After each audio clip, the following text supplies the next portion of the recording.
Hey everyone, it's Riggs and welcome back to the channel for another video. We're here looking at an article from Den of Geek, another Indiana Jones article, and this one piqued my interest because of the connection here to the Young Indiana Jones Chronicles. It's a show I remember fondly from my youth. I watched it with my father during its original run, and infamously, late one night after subscribing to Amazon Prime and having a few too many beers, ordered the entire DVD, 3 DVD box sets that are in a box somewhere in my attic.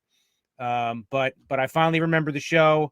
I remember watching the original run. I remember watching the original made-for-television movies. I thought it was interesting. Initially, the juxtaposition between 10-year-old Indy and older teenager Indy. But let's get into it and see what this article says. Is Indiana Jones 5 erasing the Young Indiana Jones Chronicles from canon? We now have a title for Harrison Ford's final Indy movie, but is Indiana Jones and the Dial of Destiny going to alter George Lucas's continuity? By David Crow. And we'll put the link to this article in the description. Whether you love or hate the idea of an 80-year-old Harrison Ford donning the fedora once again, there is still something comforting about seeing him in that hat while John Williams' iconic Indiana Jones theme plays on. Disney deployed that nostalgia with its usual precision, too, in our first teaser trailer for the newly christened Indiana Jones and the Dial of Destiny. In the new James Mangold-directed sequel, Ford's Dr. Henry Jones Jr. is looking grayer than he did in 2008's Kingdom of the Crystal Skull. In fact, his hair is now white. But the elegiac rendition of Williams' Indy theme still soars as the old-timer rides a horse through the New York City subways. And it all but weeps as we have our first look at the de-aged Harrison Ford, confirming rumors that there will be a flashback sequence set during World War II. Again, with the rumors that there's going to be a flashback sequence set during World War II, there may be a flashback sequence set during World War II, but I think it confirms the time travel sequences set during World War II. Indiana is coming back for one last ride, and if you listen to the bittersweet tone and tenor of the dialogue, there seems to be a strong emphasis on the last aspect. Off-screen, Mangold has also not been shy about this, with the director previously telling Empire, "I just thought it would be nice to see one where Indiana Jones was at the end of his journey." The instinct makes sense for the director. After all, Mangold pulled a similar trick in Logan, one of the best superhero movies ever made, and a picture which brought a curtain down on Hugh Jackman's Wolverine with surprising grace. Until now, I guess he's going to be back for Deadpool 3, as well as a true finality since, spoiler alert, it ended with Logan being dead and buried. Could Mangold be headed in the same direction with the beloved Indiana Jones? The Dial of Destiny trailer suggests so. And yet, we can't help but wonder if Lucasfilm would eagerly throw out continuity like this, since we already know Dr. Jones' fate, and he doesn't die in 1969. Enter the adventures of young Indiana Jones. A product of early 90s television, the Young Indiana Jones Chronicles was aired from 1992 to 1993, is a curious relic of pop culture, since it seems to only be remembered by older millennials of a certain age, and George Lucas. Folks, I have to take exception to that, as I am not a millennial, and I refuse to be characterized as a millennial. Also, it aired from 1992 to 1993, but it really strung out longer than that. There were a number of made-for-television movies that came out after the original run. That's I forget exactly how many episodes there are, but I have, I think, 3 DVD box sets. Produced by Lucasfilm and Amblin Television as both an expansion of intellectual property, with Ford and director Steven Spielberg at the time seeming generally done with the franchise after Indiana Jones' Last Crusade. Ford did make a guest role or two in the show. As well as educational, the Young Indiana Jones Chronicles is one of the more ambitious TV shows ever produced as children's entertainment. Episodes would jump between years and decades in young Indy's life, alternating from his childhood, played by Corey Carrier, to his truly willful adolescence, played by Sean Patrick Flannery, and with a little in the way of interstitial narrative connecting the episodes from week to week. In this way, the series could reveal that young Henry and his father explored the periods of Giza with T.E. Lawrence before he became Lawrence of Arabia. And as a young man, Indy spent his college nights at the University of Chicago listening to jazz legends like Louis Armstrong. It was even revealed that he first ran away from his home as a teenager because he was enlisted, kidnapped really, by Pancho Villa's army. Later, he fought in World War I on the Somme and spied on the Bolsheviks ahead of the February Revolution. A veritable history lesson about world events during the first half of the 20th century, and I think that was the point of the show. It was meant to be educational. Through it all, the only connective tissue is how the episodes were often framed in the present as the reminiscences of an ancient and nearly 100-year-old Indiana Jones, played by George Hall as an eccentric and slightly kooky statesman. Old Man Indy came with a mysterious eye patch, as well as a childlike glee shimmering from the other pupil as he scared kids at the local museums by recollecting his previous life.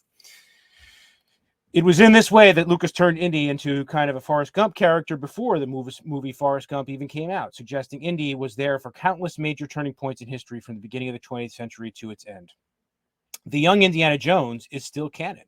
Of course, some might dismiss the idea that the events of major film franchises should be beholden to narrative plotting of an early 90s TV show that only a subset of fans remember. However, one of the most important such fans was Lucas, who, as the creator and executive producer of the Young Indiana Jones Chronicles, went out of his way to explicitly keep the old show as canon in the films.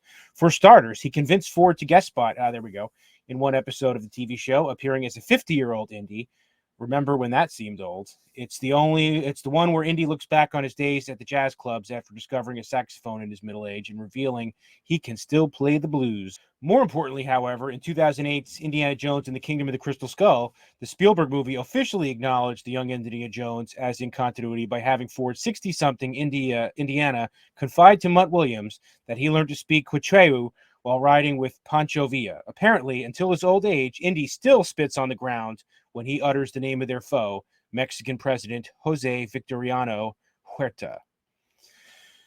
As a consequence, we should theoretically know Indy's life does not end while chasing the Dial of Destiny during the summer of 1969. Will Indiana Jones 5 break continuity? We, of course, have no way to know for certain, but it seems unlikely Disney or Mangold will let whatever artistic or commercial objectives they have for Indiana Jones and the Dial of Destiny be thwarted by the fact that Lucas and a small fraction of fans love Indy's fictional biography that was established by a 30-year-old TV show. Consider, Mangold was notoriously ambivalent about staying close to the Swiss cheese that was the X-Men movie continuity while writing Logan, alternating between suggesting his movie was in an alternate universe to simply shrugging at how the film doesn't neatly align, for example, with the events of X-Men Apocalypse. At the time, he even said the following about the modern model of superhero filmmaking. Part of the way I think these films stop being fresh, these films being franchise comic book movies, is when you find yourself making essentially a television series with $200 million episodes where you're literally just picking up where the last one left off and you're making a miniseries. Then it's impossible to do something fresh, meaning essentially you're just a director on the 14th episode of a television show, picking up where the last one left off, and people are going to really be really startled by any discontinuity or changes. I think, this is a problem here. Okay, I agree that they can stop being fresh, but you have to have a connective tissue between all the movies. And I think this is probably where we ran into trouble with the new Star Wars movies, is where that didn't happen. There was a disconnect between the directors and the writers of the three movies, and it ended up being a muddled mess. Marvel has done a pretty good job of kind of keeping this together, at least in the MCU movies, but that seems to be maybe changing, and we'll talk about that in other videos. While the continuity of the Steven Spielberg directed Indiana Jones movies are certainly a more sacred and consistent text, a half-remembered TV show isn't. So if they want Indy's journey to end in 1969, it will. They haven't had too much trouble with breaking continuity, at least in the Star Wars TV shows. I think the Obi-Wan show was pretty bad with this, really canon shattering in a lot of ways. Sure, they tried to wrap it up in a neat little bow, but it didn't really work for me. And certainly with the Marvel shows with the MCU, they're definitely tying those shows back into the movies. The ones previously on broadcast television, the Agents of S.H.I.E.L.D. show, that initially started out as being tied in, but they then kind of went their separate ways with that. So we'll see what happens with this. I really don't think they're going to try to stick with the Young Indiana Jones Chronicles and marry themselves to that. I don't know that there's going to be a whole lot of issue with it for most people, but I'll be keeping an eye on it because I do have a fondness for the show. Until next time, thanks for watching. Subscribe to the channel, like the video, hit the like button, and smash the bell for notifications, and we'll be back soon with another video.